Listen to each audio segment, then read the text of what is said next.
Hello বন্ধুরা, আজকে আমি তোমাদেরকে শেয়ার করব আমার 14 মাসের বাচ্চাকে সাথে নিয়ে আমি সকাল থেকে রাত পর্যন্ত কীভাবে কাটাই তার একটা ছোট্ট রুটিন। আর দেখো, এদিকে এখনও ঘুম থেকে উঠে পড়েছিল। আর ওর ঘুম থেকে ওঠা কিন্তু রোজ প্রায় সকাল 7টা থেকে 7:30টার মধ্যে ঘুম থেকে উঠে যায়। তারপরেই আমি ওকে কিন্তু খাবার খাইয়ে দিই। আর সকালবেলাতেই আমি ওকে দিই হচ্ছে ফর্মুলা মিল্ক, আর ও যে ফর্মুলা মিল্কটা খায় আমি ওকে সেটাই দিই।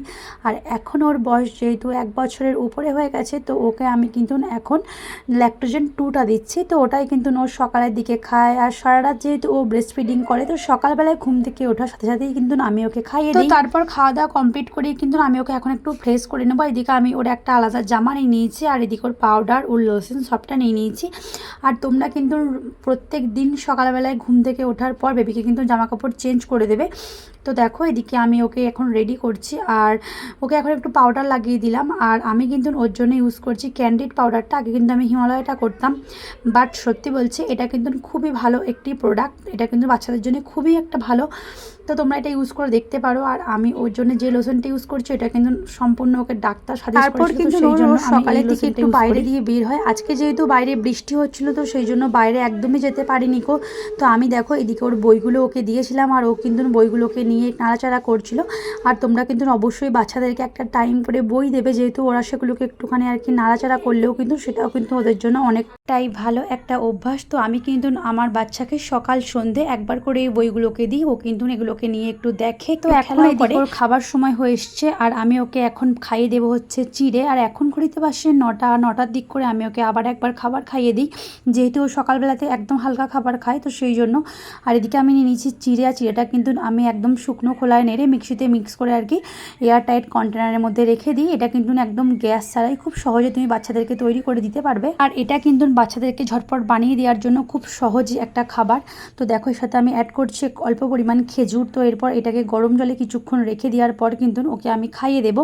আর এটা কিন্তু একটু পরে আর কি গরম জলে কিছুক্ষণ ভেজানোর পর খাওয়ালে এটা কিন্তু জিনিসটা আর কি বেশ অনেকটা পরিমাণ বাড়ে।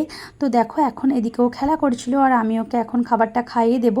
তো খাবারটা খাইয়ে দেওয়ার পর কিন্তু ও একবার ঘুমিয়ে পড়বে। আর ও কিন্তু 10টা থেকে 11টা পর্যন্ত একবার প্রত্যেক দিন কিন্তু ঘুমায়। প্রত্যেক দিন ওর খাবার টাইমটা একদম এক রাখার চেষ্টা করি, যেহেতু ওকে সারাদিন আমাকে অনেকবার খাওয়াতে হয়। তো সেই জন্য টাইমটা যদি একটুখানি গোলমাল হয়ে যায়, তাহলে কিন্তু ওর পরবর্তী খাবারের টাইমটাও অনেকটা গোলমাল হয়ে যায়। তো সেই জন্য আমি চেষ্টা করি ওকে টাইম মতন খাইয়ে দেওয়ার আর টাইম মতন ঘুম পাড়িয়ে দেওয়ার, তাহলে কিন্তু বাচ্চাদের ব্রেন ডেভেলপমেন্টের কোনো কিছু প্রবলেম হবে না। তো দেখো, ওকে এখন ঝটপট করে খাইয়ে দেবো। আর এই খাবার খাওয়ানোর পর কিন্তু ও একবার ঘুমিয়ে পড়বে। তো তারপর আমি ওকে ঘুম পাড়িয়ে দিলাম। আর ঘুম পাড়ানোর পর আমার যেটুকুন কাজকর্ম থাকে আর কি আমার নিজের পার্সোনাল, তো সেগুলোকে আমি কমপ্লিট করে নিই।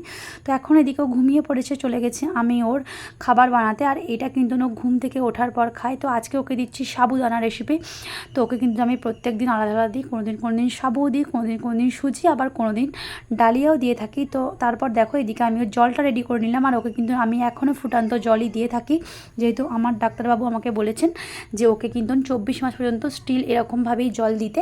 তো তারপর দেখো, ওকে ঘুম থেকে তুলে দিচ্ছি। আর ঘুম থেকে কিন্তু আমি ওকে 11টা থেকে 11:30টার মধ্যে উঠিয়ে দিই। তো তারপর দেখো, ওকে এদিকে ঘুম থেকে উঠিয়ে ফ্রেশ করে দিয়েছি। আর ও কিন্তু একটুখানি খেলা করছিল, আর আমিও কিন্তু ওর সাথে কিছুক্ষণ টাইম কাটাচ্ছিলাম, যেহেতু এই টাইমটা তার কোনো রকমই সেরকম কিছু কাজকর্ম থাকে না গো। তো এদিকে ও খেলছিল, তাই ওর সাথে আমিও কিছুটা টাইম কাটাচ্ছিলাম, ওর সাথে কিছু কথা বলছিলাম। তো ও যেহেতু এগুলো দেখে কিছু আজকে লাঞ্চে ওকে দিয়েছিলাম সাদা ভাত, তার সাথে হচ্ছে মুসুর ডাল আর একটা ডিম সিদ্ধ। তো ওকে কিন্তু আমি প্রত্যেকদিন আলাদা আলাদাভাবে লাঞ্চ দেওয়ার চেষ্টা করি। আর লাঞ্চে কিন্তু আমি প্রত্যেকদিন ওর ডাল রাখি, তবে ডালটা কিন্তু আমি প্রত্যেকদিন একটু অন্যরকমভাবে বানিয়ে দেওয়ার চেষ্টা করি। তোমরা যদি ডালের রেসিপি জানতে চাও তো আমার চ্যানেলে দেওয়া আছে, তোমরা দেখে নিতে পারো। তারপর ওকে এখন খাবার খাইয়ে দেবো। আর ও কিন্তু প্রত্যেক দিন খাবার সময় এভাবেই দুষ্টুমি করে। তারপরে কিন্তু ওকে অনেক কিছু আর কি দেখিয়ে শুনিয়ে তারপর খাইয়ে দিই। তো দেখো, এদিকে ওর খাবারটা কমপ্লিট করেই দেবো। আর খাবার কমপ্লিট করে দেওয়ার পর কিন্তু ও একটুখানি খেলা করে, তোমাদের সাথে সেটা শেয়ার করা হয়নি কো। তারপর ওকে আমি কিন্তু 3টের সময়তে একটুখানি ফল দিয়ে থাকি। ফলের মধ্যে কিন্তু আমি ওকে রোজ বিভিন্ন ধরনের ফল দিয়ে থাকি। কোনোদিন আমি ওকে আপেল দিয়ে থাকি, কোনোদিন কলা দিয়ে থাকি, কোনোদিন বেদানা দিয়ে থাকি। তবে আপেলটা কিন্তু আমি রোজ ওকে সিদ্ধ করে দিই না, কোনোদিন কিন্তু কাঁচা আপেল আমি ওকে গ্রেট করে খাইয়ে দিয়ে থাকি। তো কিন্তু ও সবটাই খায়। আর যেহেতু ও ভাত খায়, তো ওর পেটটা একদম ভর্তি থাকে, তো সেই জন্য একদম অল্প পরিমাণ ফল দেওয়ার চেষ্টা করি, কারণ বেশি দিলে কিন্তু ওদের হজমের প্রবলেম হতে পারে, তো সেই জন্য। আর এই খাবারটা খাওয়ার পর কিন্তু ও কিছুক্ষণের জন্য ঘুমিয়ে পড়ে। তো এখন আমি ওকে এই খাবারটা খাইয়ে দিচ্ছি। খাওয়ার পর কিন্তু আমি ওকে একবার ঘুম পাড়িয়ে দেবো, আর তারপর কিন্তু আমি একটু নিজেও রেস্ট নিয়ে থাকি। আর ওর সে ঘুম থেকে উঠতে উঠতে প্রায় বিকাল 5টা থেকে 6টা বেজে যায়। তো তারপরে কিন্তু ও আবার একবার খাবার খায়। তো দেখো এদিকেও ঘুম থেকে উঠে গিয়েছিল, তো তারপর আমি ওকে ও বাড়ি নিয়ে যাচ্ছিলাম। যেহেতু ও সারাদিন নতুন বাড়িতে থাকে, তো বিকালের দিকে আমরা ও বাড়ি যাচ্ছিলাম, আর প্রচণ্ড বৃষ্টি হচ্ছিলো, তো বৃষ্টি তো ছাড়েইনি গো। তো বিকালের দিকে আমি ওকে দিয়ে থাকি হচ্ছে মাখানা মুড়ি, আর মাখানা কিন্তু আমি মুড়ির সাথে রোস্ট করে একদম মানে আর কি মিক্সিতে মিক্স করে আমি কিন্তু এয়ারটাইট কন্টেনারের মধ্যে রেখে দিই। তো ওটাই কিন্তু আমি ওকে দুধের মধ্যে ভিজিয়ে খাইয়ে দিই। তো বিকালবেলার দিকে কিন্তু আমি ওকে কাউ মিল্ক দিয়ে, তো বিকালের খাবারটা আমি ওকে 6টার মধ্যে কমপ্লিট করিয়ে দিই। যেহেতু বিকাল সন্ধ্যেবেলার দিকে ওকে আমি আর সেভাবে কিছু দিয়ে থাকি না, সন্ধ্যেবেলাতে ও হালকা একদম কিছু খায়। কোনোদিন সন্ধ্যেবেলায় আমি ওকে দুধ দিয়ে থাকি, কোনোদিন হয়তো একটু বিস্কুটও ও খেয়ে থাকে।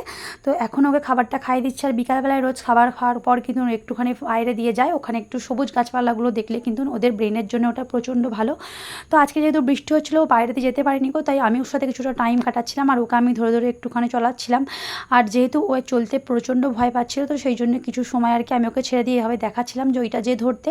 তো এইভাবে কিন্তু আমি ওর চলাটা প্র্যাকটিস করেছিলাম। তো এইভাবে কিন্তু করতে করতে হঠাৎ করে কিন্তু ও একদিন নিজে থেকে কিন্তু চলতে পারছিল।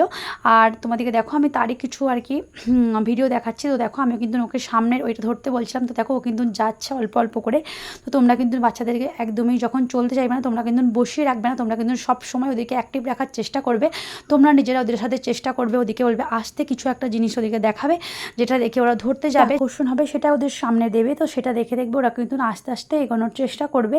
আর অবশ্যই কিন্তু 18 মাসের মধ্যে তোমাদের বাচ্চা যদি না ঠিকঠাকভাবে চলতে পারে, তোমরা কিন্তু ডাক্তারের কাছে যাবে, তাদের পরামর্শ নেবে। তো তারপর দেখো একটুখানি খেলা করছিল, আর আমি কিন্তু ওকে ছোটো থেকে একদমই ওয়ার্কারে দিইনি, ও কিন্তু নিজে থেকে আর কি সাপোর্ট নিয়ে আস্তে আস্তে কিন্তু হাঁটতো। তো তারপর কিন্তু ও চলাটা শিখে গেছে। তো আজকের মতন টাটা।